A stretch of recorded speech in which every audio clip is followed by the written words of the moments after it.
¡Argivos! ¡Arriba sus escudos! Mi nombre es Martin Nech. Y esto es Argus.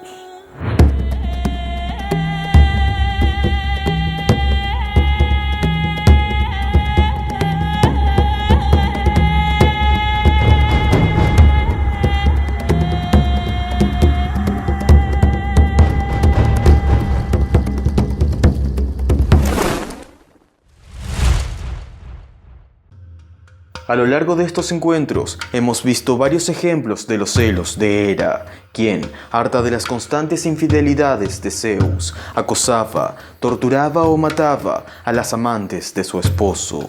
Hemos visto ya los mitos de Leto, de Io y de Calisto, pero tal vez el más terrible ejemplo de la ira de Hera haya sido el que veremos hoy. Me refiero a la tragedia de Lamia, asesina de niños.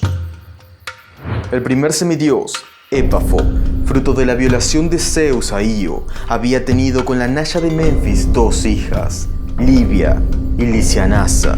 La primera no solo fue la mortal por la que todo el continente africano sería conocido como Livia, sino también el antepasado en común entre griegos, egipcios y fenicios. Y es que, al ser amada por Poseidón, fue madre de Agenor, del que provendría el pueblo fenicio, y de Belo, que, habiendo reinado en el país del Nilo, tuvo varios hijos, entre ellos Dánao y Egipto, de cuyos mitos hablaremos en otro encuentro.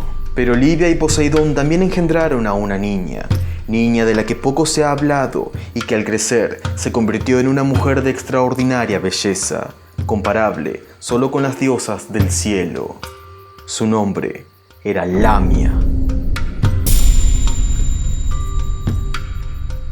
Se dice de Lamia que por gracia de Zeus gobernó en la agreste región occidental de Libia como reina soberana, mientras su hermano Belo hacía otro tanto en Egipto y Agenor en el Levante. No se le conoce esposo y es probable que nunca lo tuviese, ya que por mucho tiempo fue la favorita de Zeus, justificando así su corona como una especie de consorte terrenal del dios más poderoso.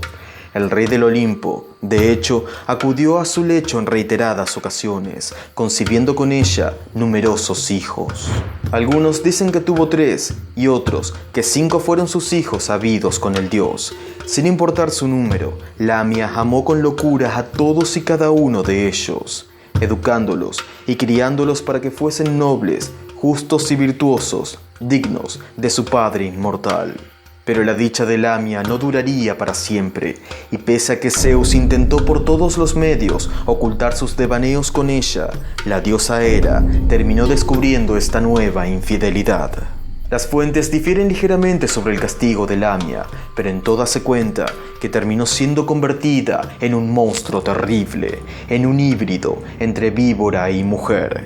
Y es que Hera hizo que sus piernas, que tantos suspiros habían provocado en Zeus, se convirtieran en la escurridiza cola de una serpiente. Algunos dicen además que despedía un olor nauseabundo y que se trataba de un ser hermafrodita, teniendo genitales de ambos géneros. Esto, sin embargo, no fue lo peor.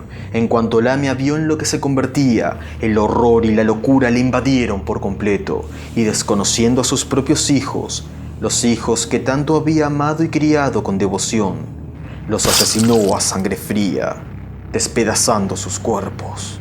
En otra versión, Hera solo hizo que Lamia fuese víctima de un salvaje frenesí que la llevó a matar a sus hijos, y al ver la sangre de estos manchando sus manos, se convirtió en un monstruo de puro dolor. Pero Hera, no contenta con todo el daño que había causado, castigó a Lamia con una tercera y última maldición. La condenó a no poder cerrar nunca los ojos, de modo que siempre tuviese presente la imagen de sus hijos descuartizados, y para evitar que descansara de esta tortura, la privó también del sueño, provocando con ello una demencia y frustración constantes. Se cuenta que Zeus, dolido por la desgracia de la mortal que tanto había amado, solo pudo hacer por ella 2 cosas: concederle el don de cambiar de forma durante el día y la facultad de extirparse los ojos por las noches, de modo que encontrara alivio al no poder ver la sangre de sus hijos. Otros En cambio, dicen que ella misma se arrancó los ojos. Pero la ayuda de Zeus fue insuficiente para salvar a Lamia de la locura. Incapaz de soportar que otras madres tuviesen a sus hijos mientras ella lamentaba la muerte de los suyos, entraba en las casas por las noches, sacaba a los niños de sus cunas y tras mecerlos y llorar lágrimas de sangre, los mataba sin miramientos.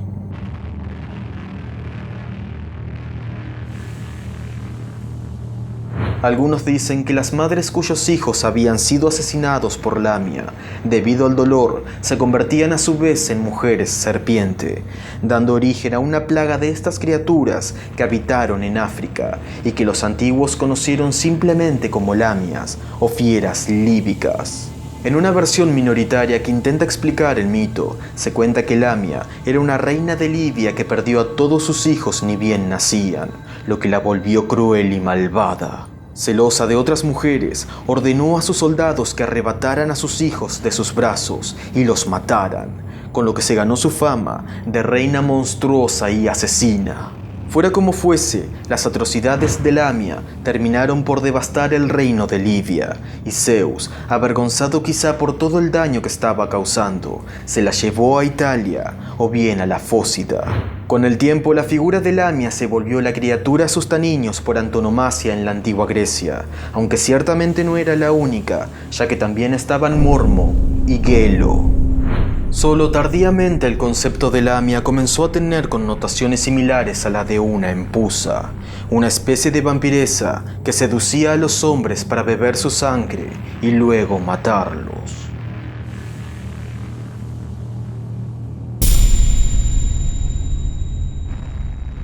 Si bien la mayoría de las fuentes sostiene que todos los hijos de Lamia fueron asesinados, al parecer, algunos consiguieron sobrevivir, sin que se sepa cómo ni por qué. Uno de ellos fue una muchacha llamada Erófile, que tenía poderes proféticos y fue considerada una sibila, razón por la cual fue conducida a Delfos para convertirse en Pitia. Otra hija de Lamia, según una versión poco conocida, fue Escila, la bella muchacha que terminó siendo convertida en monstruo por Circe, aunque lo más habitual es encontrarla como hija de Forcis y Ceto. Pero del hijo de Lamia que más se sabe, por ser protagonista de otro mito de metamorfosis, es Aquileo. Se decía de este que era un muchacho increíblemente hermoso, tan hermoso que terminó provocando los celos de la mismísima Afrodita. En una ocasión, Aquileo se jactó de ser tan hermoso como los dioses del Olimpo, lo que le dio el pretexto suficiente a Afrodita para hacerle pagar tamaña arrogancia. La deidad se apareció ante Aquileo, lo retó a un concurso de belleza y nombró como juez a Pan, esperando que un ser tan rústico diera como ganadora a la diosa. El sátiro, no obstante, dijo que Aquileo era más hermoso que la propia Afrodita, y la diosa, desde luego que no se lo perdonó.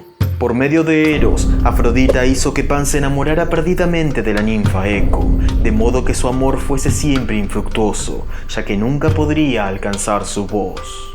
En cuanto a Aquileo, Afrodita agió su belleza, transformándolo en un monstruo marino, concretamente en un tiburón. La relación entre Lamia y los tiburones no es caprichosa. De hecho, los antiguos griegos solían referirse a estos escualos como lamias de mar, y algunos dicen que una primigenia lamia debió ser un monstruo marino, equiparable con la tremenda Ceto. Sin embargo, el nombre de Lamia ha pasado a la posteridad como un terrible monstruo que repta por las noches para asesinar a los niños.